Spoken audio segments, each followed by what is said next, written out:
Donc, bataille des retraites. Ah, mais j'ai pas dit qui était là. Nicolas Dueb, donc salut Nicolas, fondateur d'Alchimie. Bruno Maisonnier, salut Bruno. Another Brain, intelligence artificielle. Et puis Jérôme Dédéian, salut Jérôme. Salut Stéphane. Mon partenaire patrimoine, mais aussi tout sur mes finances. Ouais. Parce qu'en l'occurrence, le tweet qu'on va voir là est estampillé tout sur mes finances. Ouais. Sur LinkedIn, t'es tout sur mes finances. T'es authentifié comme tout sur mes finances, tu vois. Tout sur mesfinances.com. Oui, il faut 2 places pour tout mettre. Bon, donc Jérôme nous dit, alors je le lis pour ceux qui nous écoutent en podcast, Jérôme nous dit, quand je vois le nombre de personnes qui, à l'occasion de la réforme des retraites, disent qu'il n'y a pas de retraite par capitalisation en France, même parmi ceux dont je partage les vues économiques et sociales, je me dis qu'on a encore de la pédagogie à faire sur l'existant. Je crois que je suis la cible de ce, car nous partageons les mêmes vues économiques et sociales. Et j'ai bien l'impression, Jérôme, qu'on est passé à côté de la capitalisation. Donc, qu'est-ce que tu voulais dire dans ce tweet? Ça m'intéresse beaucoup. Moi, je crois que le fonds de pension existe en France. Alors, tu vas pas me parler du préfonds et des fonctionnaires? Non, bien sûr que non. D'abord, je suis d'accord qu'il n'y a pas de capi de capitalisation dans notre système de retraite publique. D'accord ? Donc il n'y a pas de capi dans la répartition. Enfin, il y en a un tout petit bout. Les réserves de nos régimes par répartition, qui sont quand même placées sur les marchés et qui font des petits. On essaye de faire un bout au marché quand même. Et puis, des trucs du genre fonds de réserve des retraites, etc., où il y a un petit bout, mais c'est complètement marginal. Donc on vit bien sur un régime par répartition. Et donc, les gens qui disent qu'il n'y a pas de capi aujourd'hui, ils disent on devrait, avec les cotisations obligatoires versées pour les régimes par répartition actuels, développer un pilier de capitalisation. Ils ont sûrement raison, mais en fait, c'est pas possible, parce que pour faire ça, il faudrait un excédent par rapport à ce qu'on cotise pour pouvoir payer les pensions de ceux qui sont actuellement à la retraite. Or, on est en train d'essayer de traiter un problème de financement à 40 milliards, 10 milliards pour les régimes du secteur privé et puis 30 milliards pour la fonction publique. Donc ça, c'est pas mon point. Mon point, c'est que on a créé en 2019, avec le plan d'épargne retraite, les bases, vraiment les fondations du développement d'une épargne retraite par capitalisation très significative en France, et que moi j'ai la conviction, c'est d'ailleurs ce qui est en train de se passer, elle va prendre une place absolument considérable dans la durée. Alors, historiquement, on vit sur la répartition, et puis en matière d'épargne, le taux d'épargne est très élevé des Français, plus de 15% sur le revenu brut disponible. Il va pour les plus des 2/3 en immobilier, les Français ont privilégié l'immobilier, puis il reste en gros 4 à 5% de taux d'épargne financière qui sont allés essentiellement en assurance vie. Bon. Et on avait des bouts de produits partout incompatibles entre eux et tout. Et avec le PER, avec la loi Pacte, on a fait un truc complètement dingue. On a cassé systématiquement tout ce qui empêchait la retraite par capitalisation, l'épargne retraite par capitalisation de se développer. On a dit tous les produits sont compatibles entre eux, il n'y en a plus qu'un. On a dit, on fait jouer la concurrence, c'est transférable tout au long de ta vie, soit parce que tu n'es pas content là où tu es, que tu veux bouger ailleurs, soit parce que tu dois pouvoir empiler des trucs dont tu as bénéficié un peu partout pour les regrouper. On a dit, choix entre capital ou rente, les Français détestaient la rente, donc plus de produits tunnels, etc. Et puis évidemment, on a conservé les avantages fiscaux des travailleurs non salariés, et puis notre fameux plafond épargne retraite. Aujourd'hui, 3 ans après le lancement du PER, c'est 70 milliards d'encours. Alors, il y a 2/3 de transferts d'anciens produits, mais ça prouve que ça marche, empilé sur le nouveau truc. C'est 17 milliards de cotisations en 2022, donc de flux nouveaux, quand même. Et en fait, et c'est 6 millions de PER, c'est-à-dire que c'est quasiment 2 fois plus que ce que le gouvernement anticipait. Bon.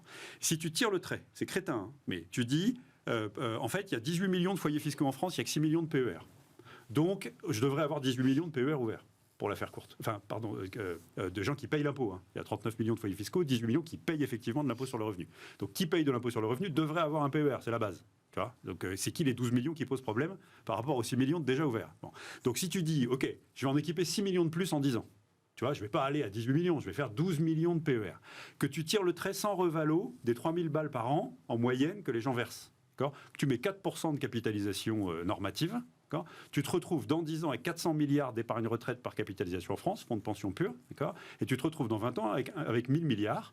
Et puis alors, si tu tires à 43 ans, fin des régimes spéciaux, parce qu'on va mettre 43 ans à les éteindre, faudrait faire avec les sorties des gens qui vont commencer à vivre dessus, etc. Mais tu vas te retrouver avec 3000 milliards d'épargne retraite par capi. Je rappelle que... Ce qui est une bonne base pour une réforme par capi. Absolument. Voilà. Je rappelle que... Non, mais c'est ce niveau-là quand même. Je rappelle que l'épargne financière des Français, tout mouillé, tout cumulé, assurance vie, livret, PEA, compte courant, etc., c'est 5000 milliards.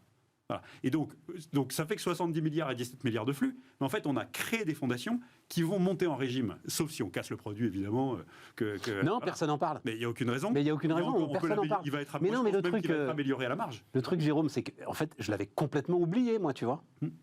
C'est-à-dire personne n'en parle. Et moi, il est sorti du truc. On se retourne dans 10 ans, il y a 400 milliards d'épargne retraite.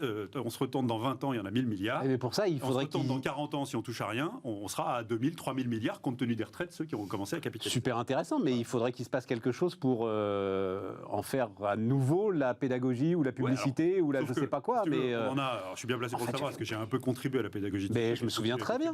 Avec tous les distributeurs, etc., avec mon mandat patronal et tout. C'est toi qui l'as fait. On avait 3 millions, on avait un objectif de 3 millions de PER à l'heure où je te parle, il y en a 6 millions. Donc ça veut dire quand même qu'on ne s'est pas trop foiré. Oui, mais 6 millions utilisés comme des livrets A. 6 millions avec rien dessus. 6 millions avec 70 milliards. 70 milliards. Bah ouais, et 17 milliards de flux l'année dernière. Donc c'est pas anodin, quoi. C'est pas anodin. Alors après... 6 millions divisé par 70 milliards, 100 000 à peu près, c'est ça environ. Ouais. Ça commence à refaire quelque chose, tu vois. Ouais. Voilà. 10 000, oui, voilà, c'est ça, 10 000. Ouais, donc voilà. C'est bien ce que je disais, c'est un livret. Ouais, mais tu prends. Ouais, mais tu vois que c'est toujours pareil. Quelqu'un qui met 3 000 € par an sur son PER, qui s'annule, je sais pas moi, une facture de entre 11% et 30%. Et tu as du rendement sur ton PER? C'est quoi le rendement du PER? Que tu veux, puisque le produit, il est valable en version assurantielle avec tout l'univers de ce que tu peux mettre dans une assurance vie, en compte titre encore plus. D'accord. Tu choisis entre compte titre ou assurance vie. Non, le truc est bien fait. Et il y a une vraie concurrence. Mais quel avantage alors par rapport à l'assurance vie? Alors l'avantage par rapport à l'assurance vie, c'est évidemment l'avantage fiscal à l'entrée, puisqu'en fait l'État te fait un abondement de ta tranche marginale d'imposition. Si je verse 10 000 sur une assurance vie, d'accord, c'est 10 000 que je verse après impôt sur le revenu. Si je verse 10 000 sur un PER, c'est 10 000 que je verse avant impôt. Ah, oui. Et donc la puissance de la capitalisation dans le temps, même avec le traitement fiscal du PER à la sortie, fait que si tu as le temps devant toi, tu récupéreras plus en net parce que tu as investi en brut 30% de plus si tu es à 30% de tranche marginale d'imposition, 45% de plus si tu es à 45% de tranche marginale d'imposition, mais même pour quelqu'un à 11%, ça marche. Les seuls cas où vraiment, modulo la liquidité, tu n'as pas intérêt à utiliser ton PER par rapport à ton assurance vie, c'est si ta tranche marginale d'imposition va augmenter à la retraite. Inutile de te dire qu'on n'est pas beaucoup dans ce cas-là. Voilà. Je vous le souhaite, mais... Donc moi, je dis, ça ne se voit pas encore. Le socle, vraiment, les fondations sont là. Et le truc, on va se rendre compte dans la durée qu'il va prendre sa place dans le paysage d'épargne des Français et on a créé toutes les conditions pour un vrai développement d'un socle par capitalisation avec libre concurrence, ce qui me semble très important. C'est pas un truc où tu fais un truc de branche géré par les syndicats. Je comprends. Nicolas, tu es le seul assez jeune autour de cette table pour encore pouvoir imaginer en profiter. Moi, j'ai commencé à travailler très tôt.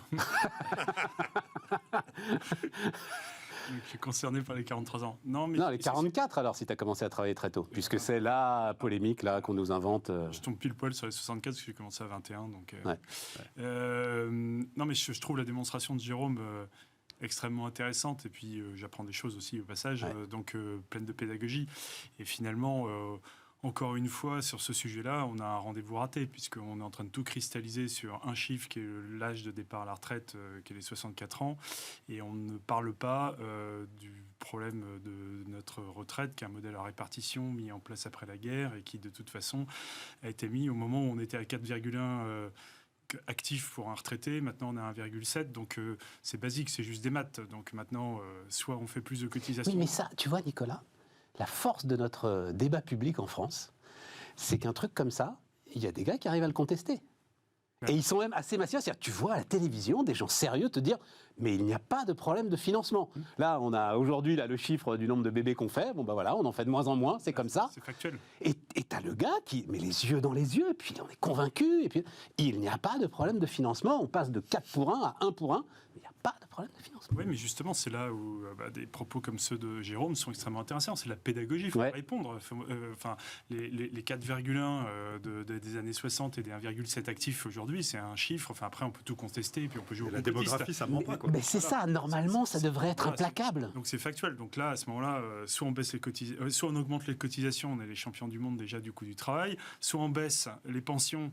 Et, on a décidé de ne pas le faire. Voilà, on a décidé de ne pas le faire, c'est un choix. Et puis, bon, pour certaines retraites, ça peut se comprendre. Soit on travaille plus longtemps.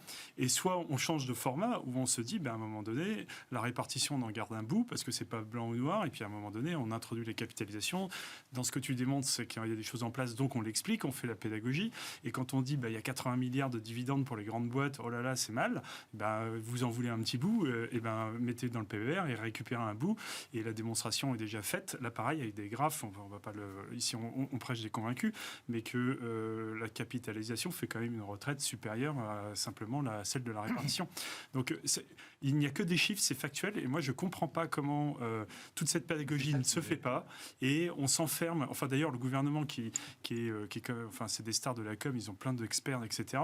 Mais c'est laissé enfermer juste dans un débat de 64 ans, et tout le reste est passé au napalm, et on n'en parle plus, et en fait, on ne parle de rien, quoi. Et d'ailleurs, je vais aller juste un truc intéressant, c'est que ce matin, il y a dans les Échos, il y a un sondage fait par Opinionway qui est intéressant, puisqu'en fait, c'est d'ailleurs, ça illustre bien le truc français, c'est que vous avez 2/3 des gens qui sont contre la réforme des retraites, mais 61% qui savent qu'il faut faire une réforme. Et puis quand vous prenez dedans, ils ont tout un petit tableau avec mesure par mesure. Grosso modo, les gens sont d'accord à 2/3.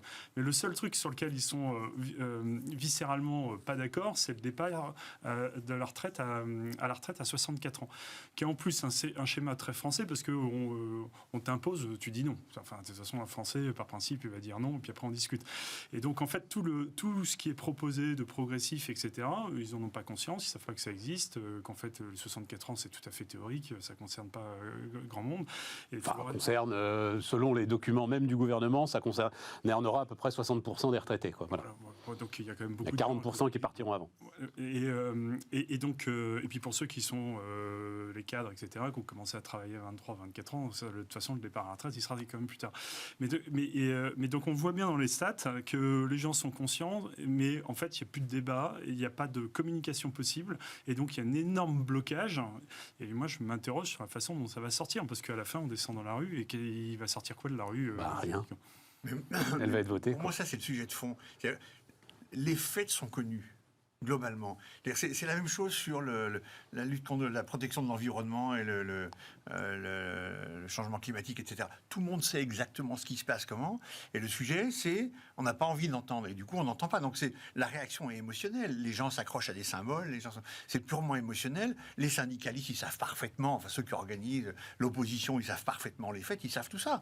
Donc, c'est pas sur ce plan. Et du coup, le fait de dire il faut faire de la pédagogie pour convaincre, pour moi, ça sert à rien. Parce que la base, c'est pas qu'ils savent pas. La base, c'est qu'ils veulent pas. Pour des raisons, c'est à ça qu'il faut s'attaquer.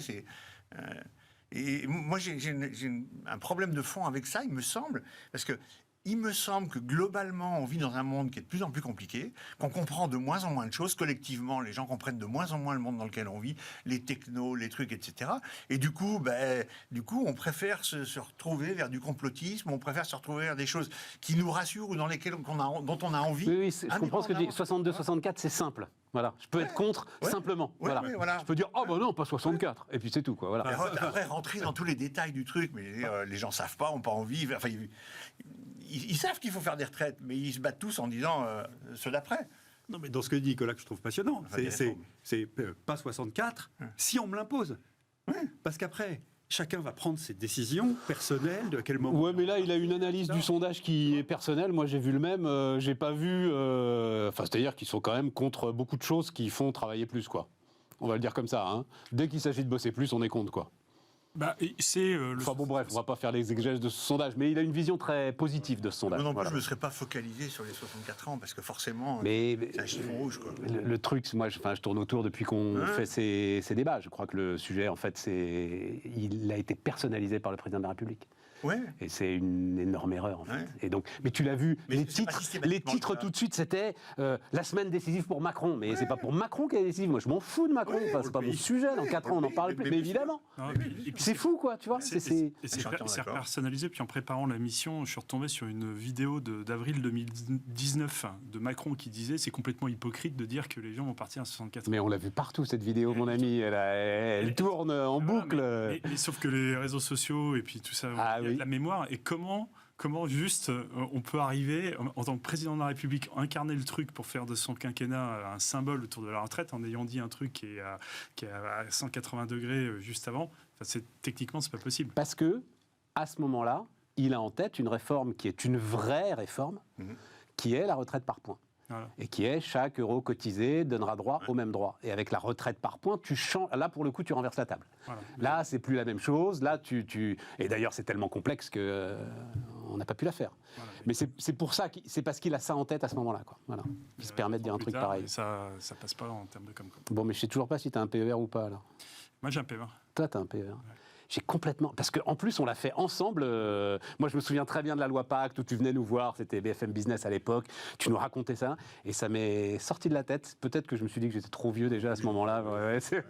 Mais c'est vrai que c'est très intéressant. Il n'est jamais trop tard. Qui paye de l'impôt devrait avoir un PER. Puis que pour les chefs d'entreprise, il y a les contrats Madelin aussi. Ouais. Des choses qui mais le PER est alimenté par la cotisation retraite. En fait, il y a les flux et les stocks. Et donc, le PER, c'est le réceptacle unique de tous les régimes mais tu vois quand même dont bénéficient les gens. Sur la responsabilité des hommes politiques, j'ai pas lu, mais il y a le nouveau héros de la droite libérale, ça doit être ton héros, David Lisnard, maintenant là. Et donc là, il fait un papier dans le Figaro que j'ai pas eu le temps de lire, j'ai pas lu sur vite fait la capitalisation. Il le sait lui qu'il y a le PER, que ça existe, etc. Tu crois qu'il en parle dans le papier? Je suis pas sûr qu'il en parle. Je suis pas sûr qu'il soit complètement au courant. Tu sais, tous ces gens-là dont je partage les idées, c'est Lisnard, c'est Fromentin, c'est Rafik Smati, c'est tous ces gens de la droite vraiment libérale. Ils sont pas tous au même niveau là, tous ceux que tu viens de citer. Non, je suis d'accord. D'accord. Ils ont souvent, ils ont pas la bonne note technique parce qu'ils peuvent pas tout savoir. C'est pas des surhommes si tu veux. Et donc, si t'écris un papier sur la capitalisation et qu'il n'y a pas un mec qui te dit, tu passes pas un coup de fil à des déyants en disant, dis donc, tu vas pas me le relire là. C'est un sujet. Donc tu vois, en ce moment, il y a le nouveau dossier de le partage de la valeur, la mission du SOP qui doit rendre ces trucs là, négociations interprofessionnelles et tout. Donc ça s'excite. Et donc, oui, il y a pas mal de gens qui auditionnent des gens comme des déyants, c'est sûr. Le propos de Lisnard, c'est de dire que grosso modo les retraites coûtent 350 milliards, donc 2 tiers de répartition ça a coûté 200 milliards et ça garantit à tout le monde de 1200 euros de retraite par mois, presque un peu la notion de revenu universel, et le reste par capitalisation, et donc on pousse tout le reste sur ça, et ça coûte 150 et donc son angle, tu vois, son angle il est complémentaire si j'essaye de te défendre, son angle est complémentaire de l'épargne retraite par capitalisation volontaire que tu mets sur des produits d'épargne, etc., avec leurs caractéristiques, donc notre fameux PER.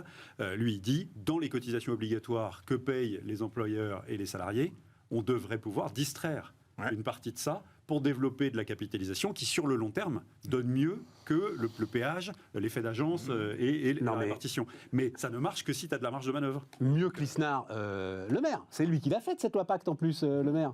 Pourquoi est-ce que je l'ai vu à la télévision? Pourquoi il ne dit pas à la télévision? Et au fait, je voudrais rappeler à tous les foyers fiscaux qu'il y a le PER, machin, non. Parce que c'est le gros mot capitalisation. Exactement. Et que ça ferait souffler sur les bras. Et aussi parce que, comme c'est pas lui qui est fondamentalement responsable de cette réforme et qu'il y a que des coups à prendre, je pense qu'il fait le service minimum. Il a fait une série de tweets perso, depuis son compte officiel de ministre, il a fait une série de tweets perso au moment de la conférence Borne, mais c'était vraiment il fallait qu'il le fasse pour des raisons évidentes de solidarité gouvernementale. J'ai pas eu le sentiment. Service minimum. Voilà, j'ai pas eu le sentiment qu'il avait l'intention de lier son projet personnel pour après avec cette réforme-là. On ne sait jamais. Ça va être terrible. Tu sais, alors un mot, on va pas y faire une heure, mais c'est vrai que partage du profit, ton grand truc, etc. et tout, effectivement. Mais alors, quand j'ai vu le truc, les salariés deviennent les premiers actionnaires de Veolia. Je me suis dit, waouh! Puis en fait, non, c'est quand même le capital de Veolia est ultra éclaté. Et donc, ils ont 6,5% du capital. Donc, juste 42% des salariés. Donc, Veolia, c'est groupe mondial, évidemment. Je crois que c'est 170 000 gars qui y avaient droit. 42% des salariés ont souscrit pour 243 millions d'euros, incluant l'abondement par l'entreprise. C'est significatif, ça, Jérôme? Oui, c'est pas mal. Tu sais, la France, on est champion de l'actionnariat salarié large dans les entreprises cotées en bourse. On en a 8 sur 10 qui proposent un plan large. Il y a 35 à 40% des salariés de ces boîtes-là qui sont effectivement actionnaires et ça représente 3,5% de la capitalisation. Donc, ils sont exactement dans les clous, tu vois, en termes ils font partie des entreprises qui ont une culture d'actionnariat salarié très développée. Ils sont dans les clous en termes de taux de participation, un peu au-dessus, et ils sont au-delà de la moyenne des boîtes cotées françaises, bien au-delà, dans la partie montant du capital. Tu vois, tu peux comparer à 26 et 8%, etc. Donc, ils font partie des boîtes qui ont vraiment une part de leur capi qui est entre les mains de leurs collaborateurs très significative par rapport à la moyenne des boîtes cotées. Oui, parce que c'est Veolia, c'est gros. Alors après, c'est des gens qui ont une culture d'actionnariat salarié très développée, c'est-à-dire qu'ils font des opérations régulières, et donc ça veut dire que si tu es salarié de chez Veolia et que tous les ans, tu participes à l'augmentation de capital réservé dans le plan d'épargne d'entreprise, avec des cotes, avec abondement, etc. Tu as fait ça depuis 10 ans. Comme le cours de bourse, il a eu des hauts et des bas, enfin, il a quand même fait plus de 200% ou plus de 220% en 10 ans, et ben à la fin de la journée, ça peut représenter une part très significative de ton patrimoine. Les deux seules choses auxquelles tu dois faire attention, c'est évidemment prendre régulièrement ta plus-value pour ne pas te retrouver avec tout ton patrimoine financier sur uniquement l'action de ta boîte, quoi. C'est une question de diversification élémentaire.